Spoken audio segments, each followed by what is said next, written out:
અરવલ્લીના મોડાસાના ગાંધી કોલેજ કેમ્પસમાં એબીવીપી દ્વારા વિરોધ પ્રદર્શન કરાયું છે। કોલેજના હોલની મંજૂરી લેવા ગયેલ એબીવીપીના કાર્યકરોને અડધૂત કરી ઉદ્ધતાઈપૂર્વક વર્તન કર્યું હોવાનું એબીવીપીના કાર્યકરોએ આક્ષેપ કર્યો હતો। આગળના કાર્યક્રમનો હિસાબ માટે હોલ ન આપવાની સાથે ક્લાર્ક એબીવીપીના કાર્યકરો સાથે અયોગ્ય વર્તનના આક્ષેપ લગાવ્યા હતા।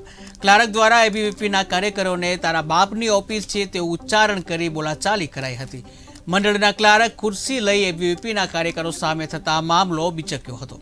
ક્લાર્ક દ્વારા એબીવીપીના વિદ્યાર્થી કાર્યકરોને તમારું ભવિષ્ય જોવાનું ધમકી અપાઈના આક્ષેપ એબીવીપીના કાર્યકરોએ આક્ષેપ કર્યા હતા। એબીવીપીના કાર્યકરોએ ક્લાર્કની ઓફિસમાં ભારે સૂત્રોચ્ચાર સાથે વિરોધ પ્રદર્શન કર્યું હતું।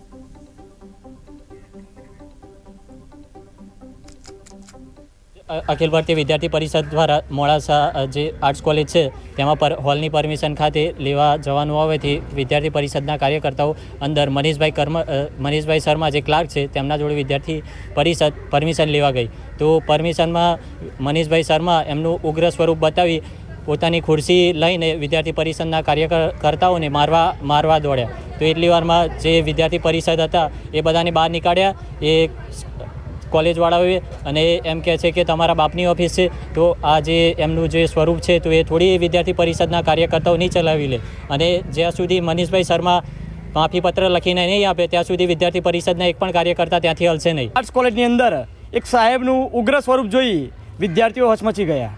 विद्यार्थीओने खोटी रीते तमारा बापनी ऑफिस है तमे शेना माटे અહીં આવી ગયા છો આ બધા ખોટી રીતે અભદ્ર વર્તન કર્યું વિદ્યાર્થીઓ સાથે। તો જ્યારે વિદ્યાર્થી પરિષદના કાર્યકર્તાઓ આ પ્રકારનું ઉગ્ર વર્તન સહન નહીં કરે અને આખો દિવસ જ્યાં સુધી સાહેબ માફી પર જાન્યુઆરી તો એને પરમિશન માટે ગયા ત્યારે ઉગ્ર સ્વરૂપથી વાત કરતા તમને સંભળાતું નથી તમારા બાપની ઓફિસમાં આવી ગયા છો અને ખુરશી લઈને કંઈ ને ખુરશી લઈને મારવા માટે સામું થઈ ગયા।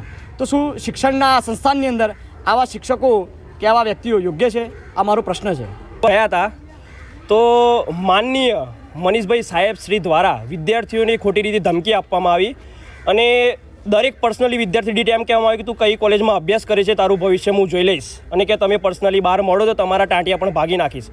શું પ્રશાસન આ વ્યક્તિઓને જ નોકરી આપે છે અને એના માટે તો પ્રશાસન શ્રી માનનીય મનીષ હાસ્ય હોય છે એ રીતે હસીને એમ કહે છે કે હું માફીપત્ર નહીં લખું અને તમારાથી જે ઉખડે ઉખડી લો અને બહાર મળો। પર્સનલ જોઈતું હોય તો અમારી સાથે વિડીયો પડ્યો છે, વિડીયો પણ આપીશું। એમનું કહેવું એમ થાય છે કે તમારા બાપની ઓફિસ નથી, મનીષભાઈના